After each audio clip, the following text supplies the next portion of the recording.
Okay, now is this concept of pseudocode. Pseudocode, as I'm writing here, its pronunciation is pseudocode. It is a non-formal language and it just help to write our program's algorithm. So how can we do it? We have to just use some kinds of words over there. For example, input, output, compute, print, increment, decrement, as these operators we are including over there. So if we want to create any, or if we want to write any pseudocode, how can we do it? Let's take an example to clear it.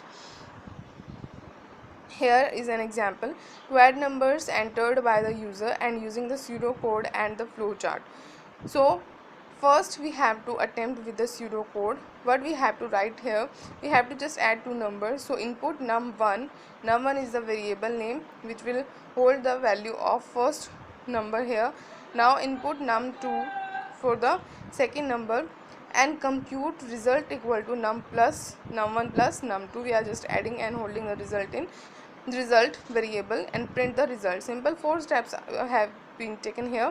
So only input num1 num2 and then compute the result as num1 plus num2 and print the result. These 4 steps we are simply including if we want to make the program. So it is very easy to understand it, and then we have to just implement in the form of instructions or the statements.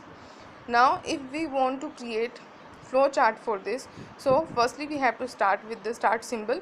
Now we have to just take the parallelogram symbol to take the input as read num1 and num2. Now arrow symbol is declaring here as we are going on process by process or step by step here. Now the result will take here addition of these two numbers num1 plus num2. Now at last we have to just print this result and then clearly stop it. So these are the simplest steps which we are following in our flow chart only. Now if we take another example here,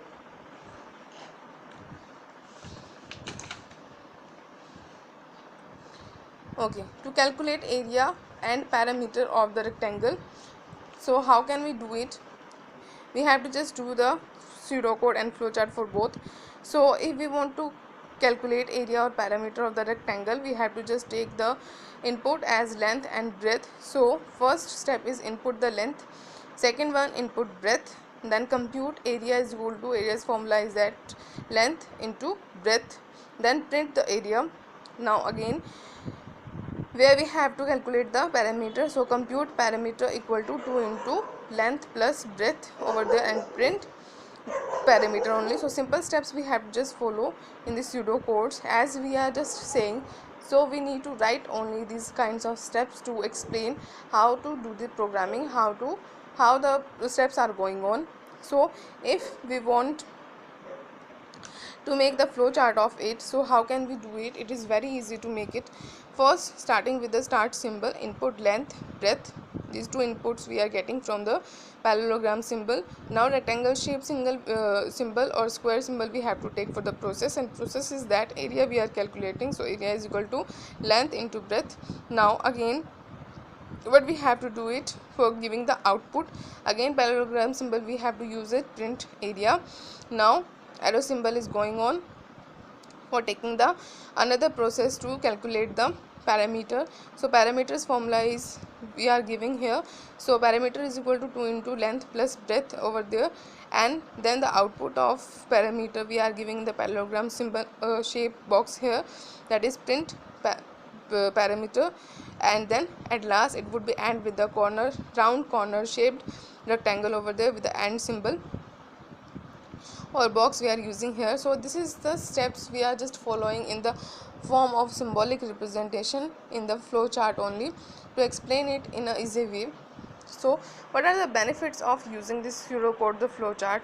So first of all, it helps the representing the basic functionality of the intended program.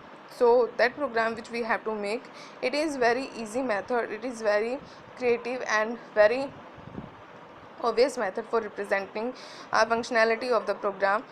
Now the second one is readability of the program. If we want to read any program, so before creating the program we have to just, or we must just make the algorithm flow in the kinds of flowchart or the pseudocodes to make it more readable and easy for the user or programmer.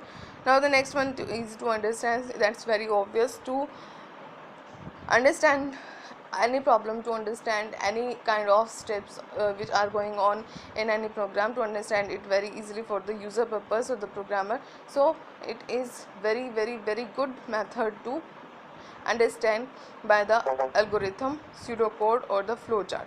Now the next one we are taking in our next video.